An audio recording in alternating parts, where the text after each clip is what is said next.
Friends, welcome back to my channel Geetu Renu vlogs. ఈరోజు అయితే నేనైతే మంచి కాఫీతో అయితే డే అనేది స్టార్ట్ చేశాను. ఇంకా కాఫీ అయితే తాగేసిన తర్వాత నేను ఈరోజు అయితే మేడమేకి అయితే వెళ్ళి బట్టలు అయితే ఆరబెట్టేశాను. చక్క మిషన్లో అయితే బట్టలు అయితే వేసాను. కాఫీ తాగేటప్పటికి నా బట్టలు అయితే కంప్లీట్ అయిపోయినాయి. ఇంక బట్టలు అయితే వెళ్ళి మేడ మీద అయితే వారేసేసుకున్నాయి. ఈరోజు అయితే ఆకాశం మబ్బుగా ఉంది కదా, గాలి కూడా చాలా అయితే వేస్తుంది. ఇంక నేనైతే బట్టలు అయితే చక్కగా పైన అయితే పెట్టేసి బట్టలు అయితే ఆరబెట్టేశాను మేడ మీద అనేది. చూసారు కదా మేడపైన ఎంత గాలి వేస్తుంది. ఈరోజు అయితే చాలా మబ్బుగా కూడా ఉంది, చల్లగా కూడా ఉంది కదా వాతావరణం అనేది. ఇంక ఈరోజు అయితే వాతావరణం చాలా చల్లగా మబ్బుగా కూడా ఉంది. ఇంక నేను బట్టలు అయితే అన్నిటినీ ఆరబెట్టేశాను. ఇంక ఈరోజు అయితే నేను టేస్టీ ప్రాన్స్ పిక్కలు అయితే చేస్తున్నాను. ఫస్ట్ అయితే 6 కేజీ ప్రాన్స్ అయితే తీసుకున్నాను. వీటిని అయితే చక్కగా వెన్న అంతా తీసేసి కడిగేసి పక్కన పెట్టుకుని ఇందులోకి మళ్ళీ పసుపు ఉప్పు అయితే వేసి కడుగుతున్నాను. ఎందుకంటే నీచు వాసన అనేది వస్తుంది కాబట్టి మనకి ఇలా కడుక్కోవడం వల్ల ఏమిటంటే ఈ ప్రాన్స్ అనేది నీచు వాసన అనేది రాకుండా ఉంటుంది, స్మెల్ రాకుండా ఉంటుంది. నీచు స్మెల్ అనేది బాగుంటుంది ప్రాన్స్ అనేది. ఇంక ఈ పచ్చడి కోసం అయితే నేను చక్కగా పచ్చిరాయలన్నింటినీ కడిగేసి ఉప్పు పసుపు అయితే వేసి కడిగేసి చక్కగా పక్కన అయితే పెట్టేసుకున్నాను. ఫస్ట్ కళాయి అయితే పెట్టుకున్నాను. ఇక్కడైతే మసాలా అయితే ఫ్రై చేసుకుంటున్నాను. ఫస్ట్ కళాయి అయితే పెట్టి స్టవ్ వెలిగించుకొని కళాయి అయితే పెట్టుకున్న తర్వాత నేను తీసుకున్న మసాలాలు ఏంటంటే దాల్చిన చెక్క, లవంగాలు, ఏలక మొగ్గులు అయితే తీసుకున్నాను. ఇంక వీటిని అయితే డ్రై రోస్ట్ అయితే చేసుకోవాలి. వీటి బాగా మనకి మరి ఎక్కువ ఫ్రై చిటపట్లు ఆడేంత వరకు ఫ్రై చేసుకుంటే టేస్ట్ అయితే బాగుంటుంది. ఇక్కడైతే నేను 2 స్పూన్స్ ధనియాలు, 1.5 టీ స్పూన్ జీలకర్ర అయితే తీసుకున్నాను. ఇంకా వాటిని కూడా వేసేసి చిటపట్లు ఆడేంత వరకు బాగా ఫ్రై అయితే చేసుకోవాలి. మనకి ఇలా డ్రై రోస్ట్ అయితే సరిపోతాయి. ఇవైతే ఇంకా ఫ్రై అయిపోయినాయి. ఒక ప్లేట్లోకి అయితే తీసుకొని చల్లారబెట్టుకొని తర్వాత మిక్స్ అయితే పట్టుకోవాలి.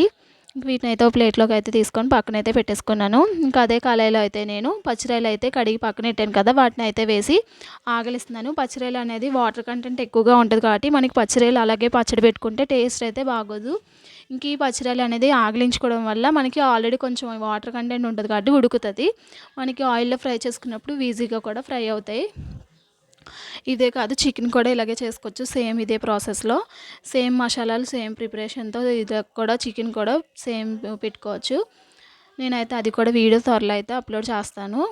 ఇంక ఈరోజు అయితే ఈ ప్రాన్స్ పిక్కలు అయితే ఫస్ట్ ఇంకో కడిగేసిన తర్వాత ఉప్పు పసుపు అయితే వేసి కడిగేసిన తర్వాత ఈ మసాలాలు అన్నీ ఫ్రై చేసుకొని పక్కన అయితే పెట్టుకున్నాను. ఇంకా అదే కళాయిలో ఇక్కడ నేను ఈ పచ్చిరాయలు అయితే వేసుకొని ఆగలిస్తున్నాను. ఈ పచ్చిరాయలు అనేది వాటర్ కంటెంట్ ఉంటుంది కాబట్టి మనకి ఇందులో ఉన్న వాటర్తోనే ఈ పచ్చిరాయ అనేది సగం ఉడుకుతుంది కొంచెం. ఇంక ఈ వాటర్ అనేది పైకి వచ్చేసి బాగా మనకి ఈ పచ్చిరాయ అనేది దగ్గర పడేంత వరకు ఫ్రై చేసుకుంటూ మధ్యలో కలుపుతూ ఉండాలి. ఎందుకంటే మనకి అడుగు పడుతూ ఉంటుంది. ఆయిల్లోనే ఉంచండి, వాటర్ అనేది ఎక్కువగా ఉంటుంది కాబట్టి అది దగ్గర పడేది. చూసారు కదా వాటర్ కంటెంట్ అనేది ఎలా వస్తుందో. ఈ వాటర్ అంతా మనకి ఎగిరిపోయేంత వరకు ఈ పచ్చిరాయల్లోని వాటర్ దగ్గర పడేంత వరకు మధ్యలో అలా కలుపుతూ ఫ్రై చేసుకుంటూ ఉండాలి. వీటిని అయితే ఇంకా తడి అనేది లేకుండా చూసుకుంటే మనకి ఈ పచ్చడి అనేది 1.5-2 months దాకా నిలవైతే ఉంటుంది. నేను తీసుకున్న క్వాంటిటీ అయితే 1/2 కేజీ అయితే తీసుకున్నాను ఈ పచ్చిరాయలు. ఇంకా ఎక్కువలో కూడా సేమ్ ప్రాసెస్ ఇలాగే చేసుకోవచ్చు. ఇంక ఇక్కడైతే నేను తీసుకున్న మసాలాలు అయితే చక్కగా చల్లారిపోయినాయి. చూసారు కదా చక్కగా చల్లారిపోయినాయి. వీటిని అయితే ఇప్పుడు మిక్సీ జార్ తీసుకొని మిక్సీలో అయితే మెత్తని పౌడర్ లాగా అయితే చేసుకోవాలి. ఇంక ఇక్కడైతే నేను మిక్సీ అయితే తీసుకొని మెత్తని పౌడర్ లాగా అయితే చేసుకుంటున్నాను. ఇంక వీటిని మెత్తని పౌడర్లా చేసుకొని పక్కన పెట్టుకోవచ్చు. సేమ్ ప్రాసెస్ చికెన్కి కూడా ఇలాగే వేసుకోవచ్చు మనకి. ఇంక ఇక్కడైతే పచ్చిరొయ్యలు కూడా చక్కగా దగ్గరికి అయిపోయినాయి. చూసారు కదా వాటర్ కంటెంట్ అంతా ఎగిరిపోయి దగ్గరికి అయితే అయిపోయినాయి. ఇంక వీటిని అయితే ఒక ప్లేట్లోకి అయితే తీసి పక్కన అయితే పెట్టుకున్నాను. ఇంకా అదే కళాయి అయితే వాష్ చేసి నేనైతే కళాయి అయితే పెట్టేసుకున్నాను స్టవ్ పైన. ఇక్కడ నేను తీసుకునే నూనె అయితే గ్రౌండ్నట్ ఆయిల్, వేరుశనగ నూనె అయితే తీసుకున్నాను ఈ పచ్చడి కోసం. మనకి పచ్చడికి అనేది కంపల్సరీ వేరుశనగ నూనెతోనైతేనే బాగుంటుంది. ఈ గ్రౌండ్నట్ ఆయిల్ అనేది చాలా బాగుంటుంది పచ్చళ్ళకి టేస్ట్ అయితే. ఇంక ఇక్కడ నేను చూసారు కదా ఈ మిక్సీ అయితే పట్టుకున్నాను. మెత్తని పౌడర్ లాగా అయితే అయిపోయింది. మనకి ఇలా అయితే సరిపోద్ది ఈ మసాలా అనేది. ఇంక ఇక్కడైతే ఆయిల్ హీట్ అయిన తర్వాత నేనైతే పచ్చిరాయలు అయితే వేసి ఫ్రై చేసుకుంటున్నాను. వీటిని అయితే కొంచెం గోల్డెన్ కలర్ వచ్చేంత వరకు మనం ఫ్రై చేసుకోవాలి. వీటిని గోల్డెన్ కలర్ వచ్చేంత వరకు ఫ్రై చేసుకుంటే టేస్ట్ అనేది మనకి బాగుంటుంది. మరీ హార్డ్గా వేపితే మనకి మరీ గట్టిగా అయిపోద్ది, అంత బాగోదు. కొంచెం ఈవెన్గా గోల్డెన్ కలర్ వచ్చేంత వరకు ఫ్రై చేసుకుంటే మనకి టేస్ట్ అయితే బాగుంటుంది పచ్చడి అనేది. ఇంకా చికెన్ ప్రాసెస్ కూడా సేమ్ ఇంతే, ఇలాగే చేసుకోవచ్చు. సేమ్ టేస్ట్ కూడా వస్తుంది. సేమ్ ఇదే ప్రాసెస్లో చేసుకోవచ్చు. నేను ఇంకో వీడియోలో అయితే అది అప్లోడ్ చేస్తాను కంపల్సరీ. ఇంక ఈరోజు ఇప్పుడైతే ఈ ప్రాన్స్ అయితే నేను 1/2 కేజీ తీసుకున్నాను కదా, అందులో నేను హాఫే వేసి ఫ్రై చేస్తున్నాను ఫస్ట్. ఎందుకంటే మొత్తం వేసామంటే ఈ ఆయిల్ అనేది మనకి పొంగుతుంది. గ్రౌండ్ నట్ ఆయిల్ అనేది తీసుకున్నాను కదా, వేరుశనగ నూనె అనేది, వేరుశనగ నూనె కంపల్సరీ పొంగుతుంది కాబట్టి నేను హాఫ్ అయితే వేసి పచ్చిరొయ్యలు అనేది మధ్య మధ్యన కలుపుతూ అలా ఫ్రై చేసుకున్నాను. ఎందుకంటే మనకి అంటుకుంటుంది పచ్చిరొయ్య అనేది. వీటిని అయితే అలా కలుపుతూ ఫ్రై చేసుకోవాలి. మిగిలినవి కూడా ఫ్రై చేసుకొని తీసుకోవాలి. సేమ్ వీటిని అయితే గోల్డెన్ కలర్, ఇవి కూడా సేమ్ అదే ఈవెన్గా ఫ్రై చేసుకోవాలి. ఇవి కూడా గోల్డెన్ కలర్ వచ్చేంత వరకు ఫ్రై చేసుకుంటే సరిపోద్ది మనకి పచ్చడికి. వీటిని కూడా ఇలా మధ్య మధ్యన కలుపుతూ ఫ్రై చేసుకోవాలి. ఇంక ఈ వాటర్ అనేది మనకి ఆల్రెడీ ఈరిపోయింది కాబట్టి, ఆగలించి తీసుకున్నాం కాబట్టి పచ్చిరొయ్యలు అనేది పచ్చడి కూడా మనకి టేస్ట్ బాగుంటుంది, నిలవ కూడా అలాగే ఉంటుంది. మనం బయట పెట్టుకున్నా పర్లేదు, లేదా ఫ్రిడ్జ్లో స్టోర్ చేసుకున్నా పర్లేదు. ఈ పచ్చడి అనేది ఎన్ని మంత్స్ అయినా ఉంటుంది, 1-2 మంత్స్ అయినా 3 మంత్స్ వరకు అలాగే నిలవ అయితే ఉంటుంది మనకి పాడవకుండాని. ఇంక ఇక్కడైతే ఈ పచ్చిరొయ్యలు అనేది చక్కగా మిగిలిన పచ్చిరొయ్యలు కూడా వేసేసి ఇక్కడ నేనైతే వీటిని గోల్డెన్ కలర్ వచ్చేంత వరకు ఫ్రై చేసుకున్నాను. ఇంకా ఆ తర్వాత నిమ్మరసం అయితే తీసుకున్నాను. ఇక్కడ నేను తీసుకున్న క్వాంటిటీకి అయితే 4 నిమ్మకాయలు అయితే తీసుకొని వీటిని కూడా నిమ్మరసం అయితే తీసి పక్కన అయితే పెట్టుకున్నాను బౌల్లో. ఇంక ఇక్కడైతే చూసారు కదా, ఈ పచ్చిరొయ్యలన్నీ బౌల్లోకి అయితే తీసేసి పక్కన అయితే పెట్టాను. గోల్డెన్ కలర్ వచ్చేంత వరకు ఫ్రై చేసుకోవాలి. ఇంకా అదే ఆయిల్లో ఇక్కడైతే నేను అల్లం వెల్లుల్లి పేస్ట్ అయితే తీసుకుంటున్నాను. 3 టీ స్పూన్స్ అయితే తీసుకుంటున్నాను. 3 టీ స్పూన్స్ అల్లం వెల్లుల్లి పేస్ట్ అయితే తీసుకొని వీటిని కూడా పచ్చివాసన పోయేంత వరకు బాగా ఫ్రై చేసుకోవాలి. మనకి పచ్చివాసన పోయేంత వరకు ఫ్రై చేసుకుంటేనే మనకి టేస్ట్ అనేది బాగుంటుంది.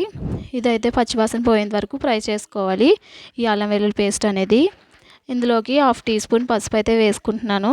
ఇంక 1/2 టీ స్పూన్ పసుపు అయితే వేసుకొని చక్కగా కలిపేసుకోవాలి. చక్కగా కలిపిన తర్వాత ఈ పసుపు అయితే వేసాం కదా, మనకి పసుపు వేసుకోవడం వల్ల మంచిది. ఇంక పసుపు వేసిన తర్వాత ఇందులోకి 3 టీ స్పూన్స్ కారం అయితే తీసుకుంటున్నాను. ఎందుకంటే ఇందులోకి నేను స్పైసీ అనేది ఎక్కువగా ఉంటేనే బాగుంటుంది. ఇంక ఇందులోకి ఉప్పు, కారం, పసుపు అన్నీ కరెక్ట్గా ఉంటేనే బాగుంటుంది టేస్ట్ అయితే ఈ పచ్చళ్ళకి అనేది. ఇంక ఇక్కడైతే కారం వేసిన తర్వాత ఇందులోకి మసాలా పౌడర్ నేను తయారు చేసిన 1.5 టీ స్పూన్ అయితే వేసాను. ఇంకా ఆ వీడియో అయితే అక్కడ తీయలేదు. వేసేసిన తర్వాత వెంటనే తీసేసి మనం పక్కన పెట్టేసుకోవాలి. ఎందుకంటే కారం అనేది వేసిన తర్వాత బ్లాక్ అనేది వచ్చేస్తుంది కాబట్టి ఎక్కువసేపు స్టవ్ పైన అయితే ఉంచక్కర్లేదు. మనం వేసిన మసాలాలు కూడా చేదు అనేది వచ్చేస్తుంది. వేసి ఆ ఆయిల్ హీట్ సరిపోద్ది. ఇంక ఇక్కడైతే నేను సాల్ట్ అయితే వేసుకుంటున్నాను.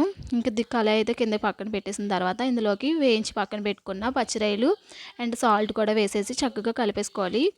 ఈ పచ్చిరొయ్యలు అనేది ఉప్పు, కారం అన్ని మసాలా మనం వేసిందంతా చక్కగా పట్టుకుంటుంది. ఆయిల్ అనేది నేను అయితే హీట్ చేసినప్పుడు ఎక్కువగానే ఉంది కదా, ఇంక ఇక్కడైతే నేను తీసి పక్కన పెట్టాను. మనకి ఆయిల్ అనేది ఆల్రెడీ మరిగి ఉంది కాబట్టి కావాల్స్తే కొంచెం ఆయిల్ కూడా వేసుకొని కలుపుకుంటే టేస్ట్ అయితే బాగుంటుంది. ఇంక ఇక్కడైతే నేను కొంచెం ఆయిల్ అయితే పడుతుందని ఆయిల్ అయితే వేసి కలిపాను. ఇదైతే బాగా చల్లారనివ్వాలి. వేడంతా తగ్గిపోయేదాకా మనం నిమ్మరసం అయితే వేసుకోకూడదు. వేడంతా బాగా తగ్గిన తర్వాత అప్పుడైతే నిమ్మరసం వేసుకోవాలి. ఎందుకంటే మనకి చేదు అనేది వచ్చేస్తుంది పచ్చడి అనేది. ఇంక ఇదంతా బాగా చల్లారిన తర్వాత నిమ్మరసం అయితే వేసుకొని కలిపేసుకోవాలి. ఒకసారి కలిపేసుకొని చక్కగా మనకి పులుపు, ఉప్పు సరిపోయిందో లేదో టేస్ట్ అయితే చూసుకొని మనం అడ్జస్ట్ చేసుకొని కావాల్స్తే వేసుకోవచ్చు. మనకి సరిపోతే సాల్ట్ అనే పులుపు అనేది. ఇంక ఇక్కడైతే చల్లారిపోయిన తర్వాత ఇది ఒక ఎయిర్ కంటెంట్ జార్లోకి కానీ లేదా గాజు సీసాల్లోకి కానీ తీసుకోవాలి. చిన్న జాడీలు అలాంటి వాటిల్లో తీసుకోవాలి. స్టీల్ డబ్బాలు అలాంటి వాటిల్లో తీసుకోకండి. ఎందుకంటే వీటిని తీసుకోవడం వల్ల మనం వేసే ఉప్పు, పులుపు వల్ల అవి అయితే పాడైపోతాయి. ఇంక ఇలా అయితే నేను ఒక బౌల్లోకి అయితే తీసుకుంటున్నాను. ఈ పచ్చడి అయిపోయింది. ఈ పచ్చడి అయితే ఒక బౌల్లోకి అయితే తీసుకొని సర్వ్ చేసుకోవడమే. ఇంకా మనకి ఇది ఊరితే 2-3 డేస్ ఊరిన తర్వాత మనకి పచ్చడి అయితే టేస్ట్ అయితే చాలా బాగుంటుంది. ఇంక నేను తీసుకున్న క్వాంటిటీ అయితే ఈ బౌల్లోకి అయితే సరిపోయింది. పచ్చడి అనేది టేస్ట్ అయితే సూపర్గా ఉంటుంది. ఇంక ఇక్కడైతే ఈరోజు మా అత్తయ్య గారు అయితే టేస్ట్ అయితే చేసి చెప్తారు పచ్చడి ఎలా ఉందో. ఇంక ఇక్కడైతే మా అత్తయ్య గారు అయితే అన్నంలోకి అయితే వేసుకొని కలుపుకొని తిని చెప్తారు టేస్ట్ ఎలా ఉందో. తింటున్నారు. టేస్ట్ అయితే చాలా బాగుందన్నారు. వీడియో